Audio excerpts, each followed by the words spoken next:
kiriman ke bocor alus itu.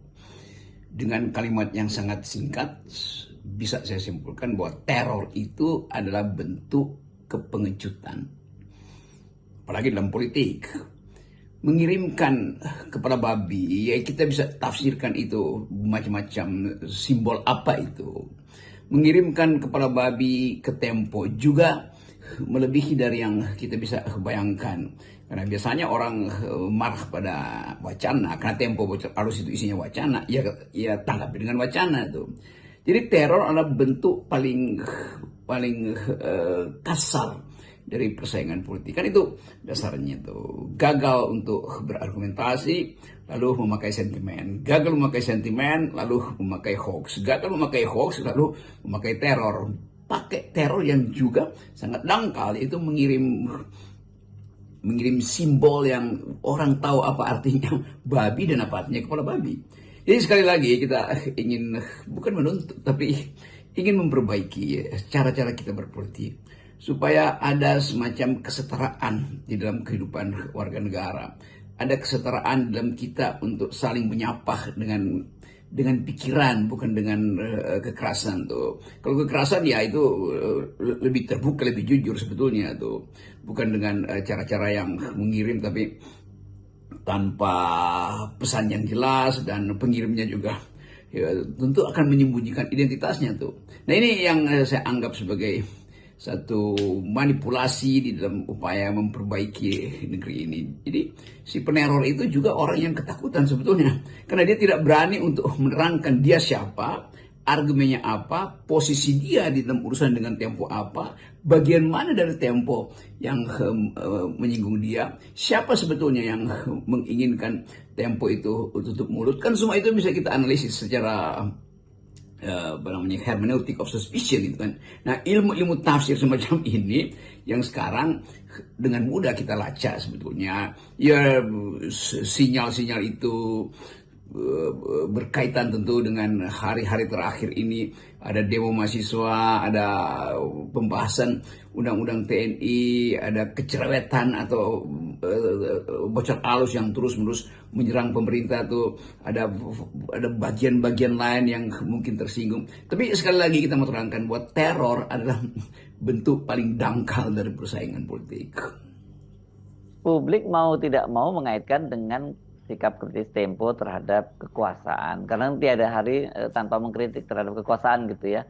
Tapi padahal bisa juga ya ini teror ini dilakukan oleh pihak ketiga yang ingin makin memperkeruh situasi dan menyalahkan rezim yang tengah berkuasa. Memang ada kemarahan terhadap Tempo. Udah ucapkan sebagai kemarahan tuh, dan lakukan dengan cara-cara yang akademis tuh. Dan kemungkinan bahwa di belakang peristiwa Tempo ini ada pihak ketiga yang ingin mengadu domba, ingin memanas-manasi keadaan lalu mengirim kepala babi itu. Tapi sekali lagi kita hidup di dalam satu suasana yang memungkinkan kita saling mengintip siapa mengendalikan siapa diduitin oleh siapa yang punya kepentingan dengan keadaan. Itu sebetulnya yang ingin kita pastikan. Kita bisa analisis bahwa itu ada pihak ketiga, atau memang pihak yang merasa harus menghajar Tempo, atau pihak yang disuruh oleh kekuasaan, atau pihak yang dikendalikan oleh intelijen. Tetapi sekali lagi dalam dunia demokrasi yang sudah sangat terbuka, justru itu akan melemahkan, atau pasti tudingan akan pergi pada aparat, tudingan akan pergi pada pemerintah. Kan itu buruk kan.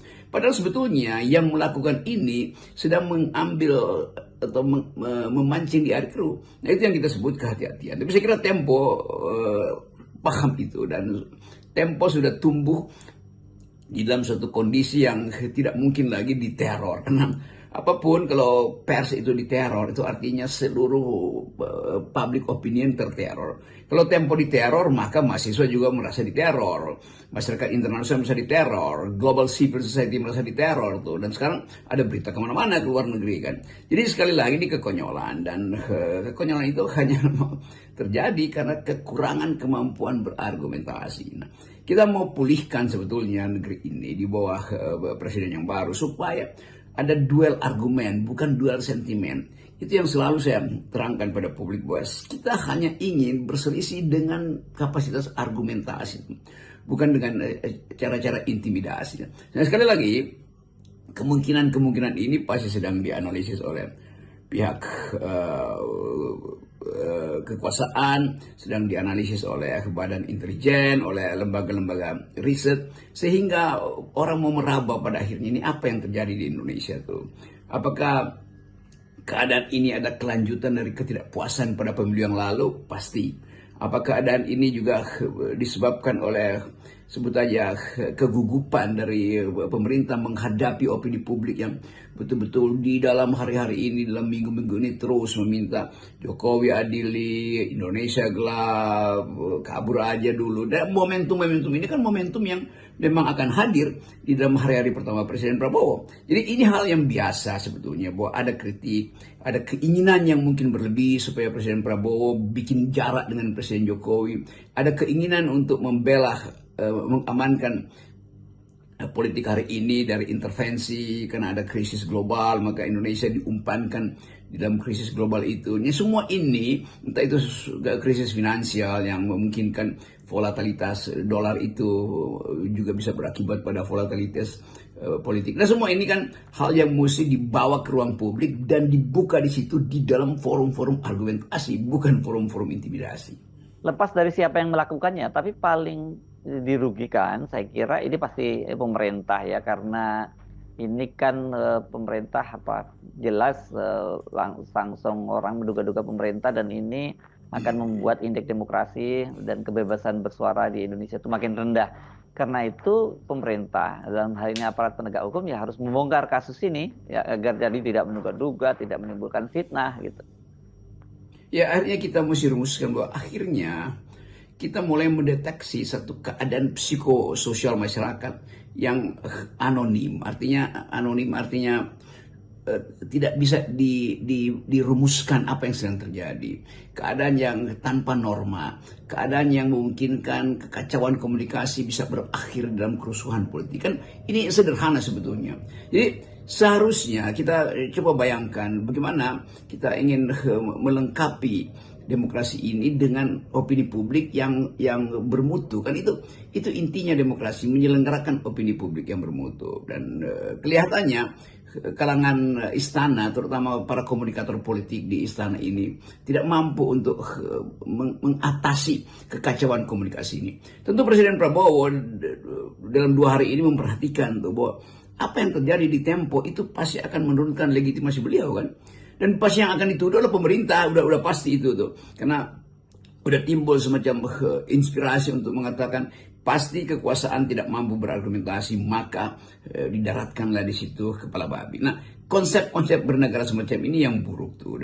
Saya kira harus dituntaskan ini. Polisi harus betul-betul datang ke publik mengatakan bahwa kami akan teliti siapa yang mengirim itu, dan paling berbahaya itu mengancam pers. Itu soalnya tuh kita memungkinkan kita untuk menilai bahwa Indonesia sebetulnya sudah masuk dalam peradaban demokrasi.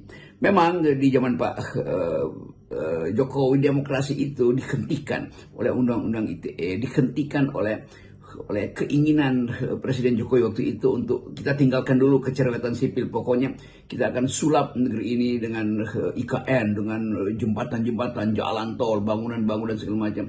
Sehingga bagian yang sebetulnya kultural itu diabaikan oleh Presiden Jokowi kan. Jokowi ingin ada infrastruktur.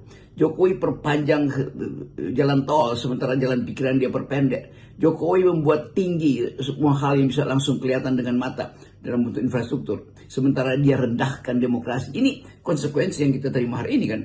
Dan Presiden Prabowo harus perbaiki itu akhirnya tuh.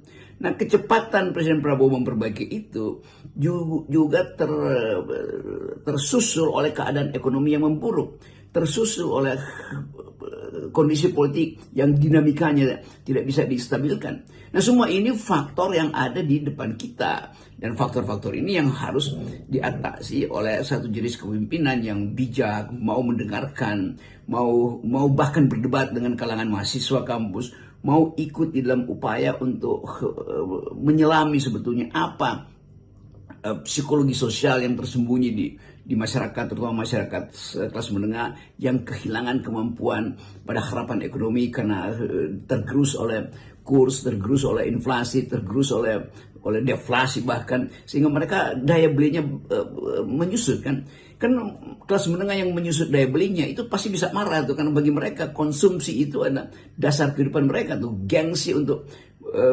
bertahan hidup itu hilang tuh. Jadi kita mesti baca ini dalam satu situasi psikososial yang betul-betul menegangkan. Dalam situasi seperti saat ini, di mana pemerintahan itu praktis tanpa oposisi ya. Kalau tuh ada oposisi, itu juga sifatnya setengah hati ya. Ini maksud saya PDIP gitu ya. Ini kan dalam kasus misalnya pengesahan RUU TNI justru malah PDIP yang memimpin ini, yang memimpin panjanya, yakni Ketua Komisi 1, sementara yang mengesahkan kemarin, memimpin pengesahan Ketua DPR RI, Puan Maharani. Dengan situasi semacam itu saya kira peran media yang sangat kritis itu menjadi sangat penting ya, dan sebenarnya kalau pemerintah atau siapapun lah yang berpikir dengan jernih, justru kehadiran media itulah yang sekarang, yang media kritis maksud saya, tetap menjaga bahwa Indonesia itu dianggap sebagai negara demokrasi. Tanpa ada media yang kritis, saya kira sudah lama Indonesia tidak masuk lagi dalam daftar negara sebagai negara demokrasi. Iya, berakhirnya kita mesti kembalikan pelembagaan politik. Kita mesti kembalikan posisi-posisi oposisi di dalam upaya untuk bukan menanding, gitu, menyeimbangkan opini publik tuh. Jadi tetap pers ini adalah wilayah yang dihasilkan oleh peradaban demokrasi. Dia tidak boleh diteror, dia tidak boleh dijadikan sasaran kemarahan kalau pers itu mengkritik kekuasaan. Dia tidak boleh diperlakukan seolah-olah itu adalah saran dari mereka yang membenci pemerintah. Bukan, pers fungsinya memberi kritik, bukan membenci itu. Mereka yang membenci itu tentu punya persoalan personal dengan penguasa atau kabinet atau presiden bahkan. Tetapi dalam demokrasi tidak ada persoalan yang sifatnya personal. Semua hal adalah urusan res publica. Res artinya hal-hal, publika artinya menyangkut umum. Jadi semua hal yang berurusan dengan kepentingan umum memang akan ada banyak perspektif, banyak pendapat, banyak perbedaan. Jadi presiden tidak mungkin meminta supaya hanya boleh ada satu pendapat, nggak bisa tuh. Rakyat juga akan mengatakan tidak mungkin kami hanya memperhatikan perintah atau janji-janji yang diberikan oleh kekuasaan. Kami juga punya mimpi sendiri. Itu yang dimaksud dengan persahabatan dalam demokrasi. Kekuasaan boleh punya ambisi, tetapi batas dari ambisi itu adalah hak rakyat untuk tidak percaya pada ambisi kan.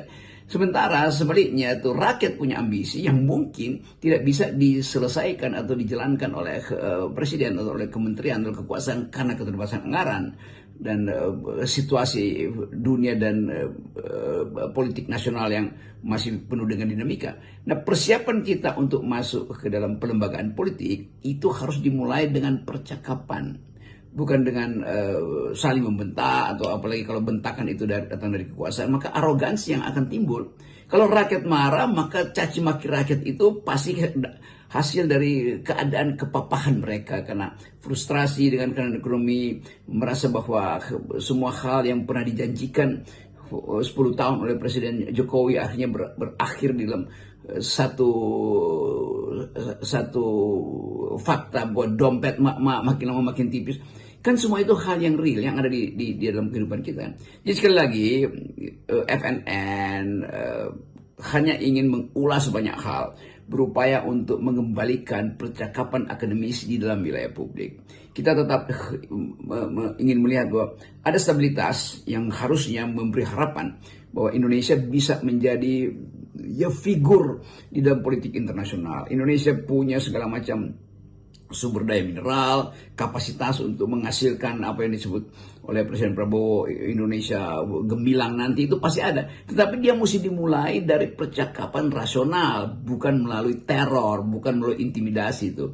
Jadi kita bisa simpulkan bahwa pastikan bahwa politik harus dirawat dengan prinsip-prinsip argumentasi, bukan intimidasi.